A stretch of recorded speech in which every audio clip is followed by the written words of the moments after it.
자, 컴퓨팅의 황금기가 끝났다. 좀 갑작스럽게 들리시나요? 그런데 이 한마디가요, 바로 엔비디아가 풀어야 했던 거대한 문제의 시작을 알리는 신호탄 같은 거였습니다. 그러니까 수십 년 동안 우리는 그냥 가만히 있어도 컴퓨터 칩이 알아서 더 빨라지고 또 싸지는 뭐랄까 공짜 점심 같은 시대를 누려왔잖아요. 근데 그게 끝난 겁니다. 이제 칩을 그냥 작게만 만든다고 해서 성능이 막 드라마틱하게 좋아지는 게 불가능해진 그런 물리적인 한계에 딱 부딪힌 거죠. 바로 이 위기가 엔비디아를 완전히 바꿔놓는 계기가 된 겁니다. 그래서 첫 번째로 얘기해 볼 게 바로 이 컴퓨팅 성능의 벽이라는 건데요. 엔비디아의 모든 전략이 사실상 여기서부터 시작됐다고 봐도 과언이 아닙니다. 아주 근본적인 문제였죠. 자, 여기 질문을 한번 보세요.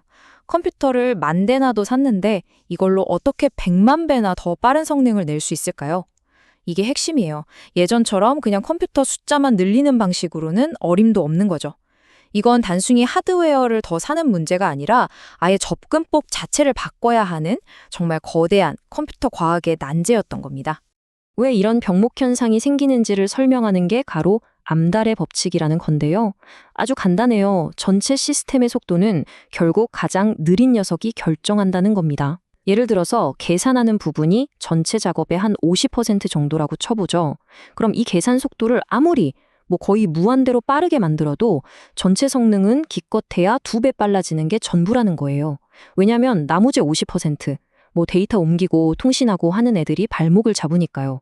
이 차이가 얼마나 엄청난지 한번 보세요. 과거 무어의 법칙으로는 10년 동안 기껏해야 100배 정도 빨라졌거든요. 근데 엔비디아가 목표로 삼은 건 같은 기간 동안 무려 100만 배입니다. 100만 배. 이건 조금씩 개선하는 수준이 아니라 아예 판을 뒤집어 엎는 거의 혁명적인 목표였던 거죠. 자, 그럼 이 어마어마한 벽을 넘기 위해서 엔비디아가 뭘 했을까요? 정말 대담한 해결책을 내놓습니다. 한마디로 말하면 아무도 사달라고 한 적 없는 플랫폼에 회사의 운명 전체를 걸어버린 수십억 달러짜리 도박을 시작한 거죠. 엔비디아의 전략이 하루아침에 뚝딱 나온 건 아니에요. 이 타임라인을 쭉 따라가 보면 얼마나 치밀하게 한 걸음씩 나아갔는지 알 수 있습니다.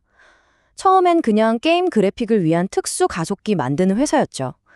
그러다가 개발자들이 그래픽 효과를 직접 만들 수 있는 프로그래밍 가능한 쉐이더라는 걸 내놨고요. 여기에다가 과학 계산에 꼭 필요한 FP32 정밀도 계산 기능을 슬쩍 추가합니다. 그리고 이 모든 걸 하나로 묶어서 마침내 쿠다라는 통합 플랫폼을 탄생시킨 겁니다. 젠슨 황 CEO의 이 말을 좀 보세요. 당시 모든 게이밍 카드, 그러니까 지포스 GPU에 이 쿠다를 그냥 다 집어넣기로 한 결정이 회사의 존립을 위협하는 결정이었다고 하잖아요. 왜 그랬을까요? 당장 게이머들은 원하지도 않는 기능 때문에 그래픽카드 값만 비싸진다고 싫어했고요. 회사 입장에서는 이익을 그냥 다 깎아먹는 미친 짓이었던 거죠. 결과는요, 정말 처참했습니다. 쿠다를 발표하고 나서 거의 80억 달러에 달했던 엔비디아의 시가총액이 보시죠. 15억 달러까지 그냥 곤두박질 쳤습니다. 시장은 이 도박이 완전히 실패했다고 본 거예요. 이 숫자가 당시 엔비디아가 짊어졌던 리스크가 얼마나 어마어마했는지를 그냥 그대로 보여주는 겁니다.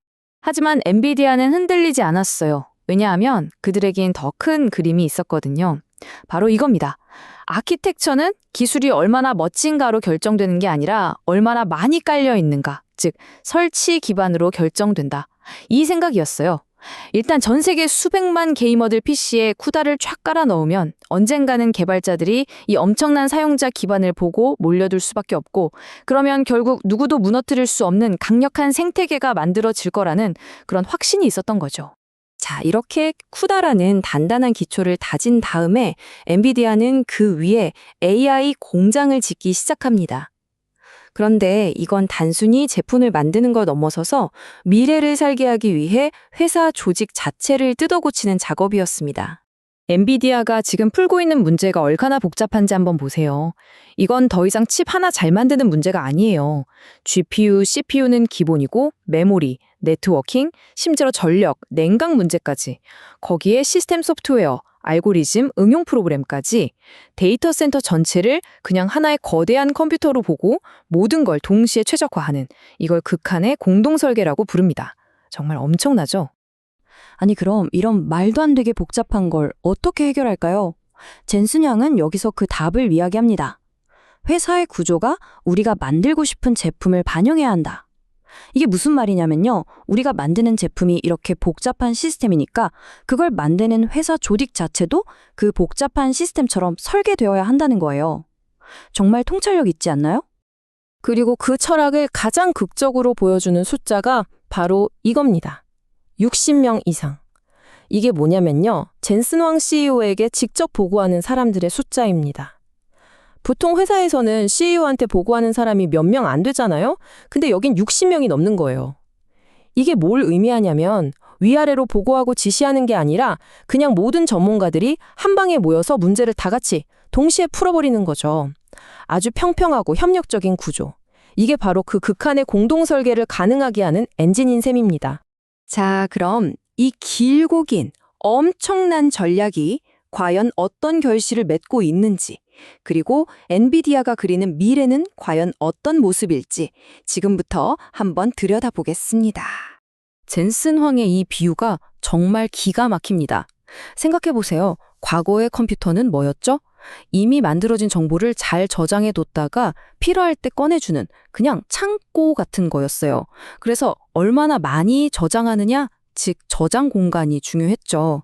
근데 지금의 컴퓨터, 이 새로운 컴퓨터는요, 그게 아니라 아예 새롭고 가치 있는 지능을 실시간으로 막 만들어내는 AI 공장이라는 겁니다. 그러니까 이제 중요한 건 저장 공간이 아니라 얼마나 빨리 만들어내느냐, 즉 연산 능력이 된 거죠. 컴퓨터의 목적 자체가, 그 경제적인 가치 자체가 완전히 바뀐 겁니다. 그럼 이 AI 공장은 앞으로 어떻게 돌아갈까요? 엔비디아가 보는 미래는 이렇습니다. 첫째, 데이터가 부족하면 AI가 직접 가짜 데이터, 즉 합성 데이터를 만들어서 그걸로 학습하면 됩니다. 둘째, AI가 생각하는 과정, 즉 추론은 학습보다 훨씬 더 많은 계산을 필요로 하게 될 겁니다. 셋째, AI 혼자 일하는 게 아니라 스스로 수많은 AI 에이전트들을 만들어서 팀을 꾸려서 일을 시키고요. 마지막으로 그렇게 일하면서 얻은 경험들이 다시 새로운 학습 데이터가 되는 무한한 선순환이 이루어지는 거죠. 이 그림을 보면 결국 남는 제약은 딱 하나입니다. 바로 컴퓨팅 파워를 얼마나 쓸 수 있느냐 하는 거죠. 젠슨 황의 리더십이 정말 독특한 게 바로 이 부분이에요. 이 말을 한번 들어보세요. 직원들이 아마 젠슨 왜 이렇게 오래 걸렸어요? 라고 할 거다. 이게 무슨 뜻이냐면 그는 중요한 결정을 혼자 갑자기 빵 터트리는 게 아니라 아주 오랜 시간에 걸쳐서 계속 비전을 공유하고 사람들을 설득하고 믿음을 쌓아간다는 거예요. 그래서 마침내 그 결정을 발표하는 날이 되면 모든 직원들이 드디어 올 것이 왔구나. 왜 이제야 해요? 라고 말할 정도로 모두가 그 결정을 당연하게 받아들이게 만드는 거죠. 이게 바로 100%의 지지를 이끌어내는 그만의 방식입니다. 자, 오늘 우리가 함께 살펴본 엔비디아의 마스터 플랜.